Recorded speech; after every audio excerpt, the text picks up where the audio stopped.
Junto com os imigrantes que se instalaram em nossa região, vieram também suas tradições e sua fé. O primeiro sinal religioso em nosso município tem registro de 1949, um cruzeiro ao lado da casa de Ângelo Coreliano, onde atualmente são realizados os leilões de gado. Pelos que os meus pais contam, né, que o padre, a primeira missa que era para celebrada aqui em Miraselva, o padre vinha vindo de Florestópolis, não sei, de Porecatu, para celebrar aqui em Miraselva.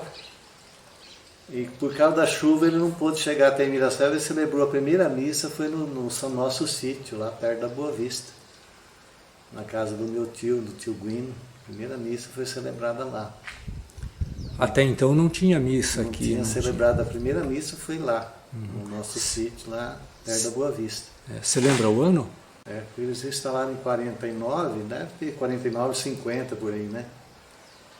Por vários anos, Miraselva dependeu da paróquia de Florestópolis para celebrar as missas e atender a comunidade.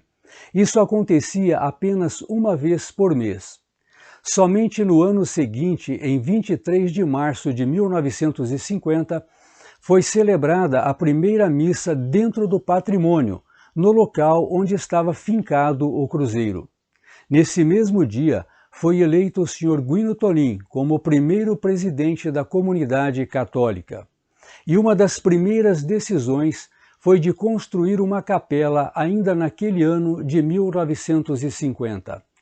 Lideraram a construção os senhores Américo Stabile e Guino Tonin, sendo a mesma de madeira e dedicada a Nossa Senhora das Graças. 2 anos depois, em 1952, a capela foi aumentada em 4 metros e coroada com uma torre. Ângelo Coreliano e os irmãos Guino e Mário Tonin zelavam da capela. Alguns anos depois, por ocasião da construção da nova igreja, a capela foi transformada no salão paroquial. Nesse meio tempo, por volta do ano de 1955, foi instalada a primeira igreja da Congregação Cristã no Brasil, às margens do Rio Capim, entre os patrimônios de Miraselva e Prado Ferreira. Alguns anos depois, por volta de 1960, foi construída a pequenina igreja em Miraselva. Logo depois, no ano de 1959, foi iniciada a construção da Igreja Católica, por iniciativa do então presidente da comunidade, o Sr. João Giuliani. Em 1961, no dia 1º de maio, foi assinado por Dom Geraldo Fernandes o decreto para a instalação da paróquia de Miraselva, tendo como padroeiro São José Bento Cotolengo. O primeiro pároco nomeado por Dom Geraldo Fernandes foi o padre Mário Scaccheri, que permaneceu em seu cargo até 8 de dezembro de 1965.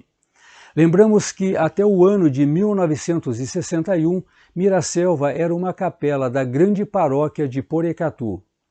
O decreto de Dom Geraldo Fernandes instruiu também sobre o âmbito geográfico da paróquia, que passou a absorver partes das capelas de Jaguapitã e Centenário do Sul. A Capela Santana, na Água do Pinhal, que ficava entre os municípios de Miraselva e Jaguapitã, foi destruída para dar lugar à plantação de cana-de-açúcar. A Capela de São Benedito existe desde a década de 1950 e foi atendida há muitos anos pela paróquia de Florestópolis até ser incorporada à paróquia de Miraselva. A Capela de São Joaquim na Água do Palmital foi construída em 1966, sendo o terreno, na época, doado pelo Sr. João de Paula Faria. E na época, eu não sei direito de onde apareceu esses missionários ali, não. Veio esses missionários ficar ali acampado ali, acho que uma semana mais ou menos, né? E dali, não sei porque que meu tio, sei lá, se foi os missionários que incentivou ele a fazer a capela, ou, sei que a capela foi feita na época desse missionário, ou depois, logo em seguida, né? Que ano foi isso, mais ou menos?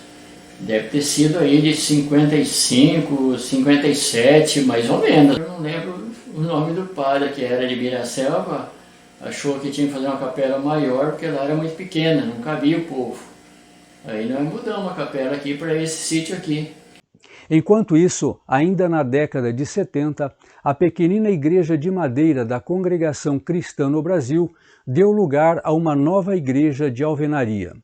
Na década de 1980, o senhor João Giuliani faz a doação de uma torre para a Igreja Católica.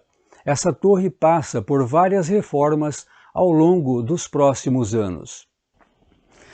Já na década de 1990, a Congregação Cristã no Brasil construiu a nova igreja, mais ampla e moderna, porém mantendo as mesmas características e permanece até os dias de hoje.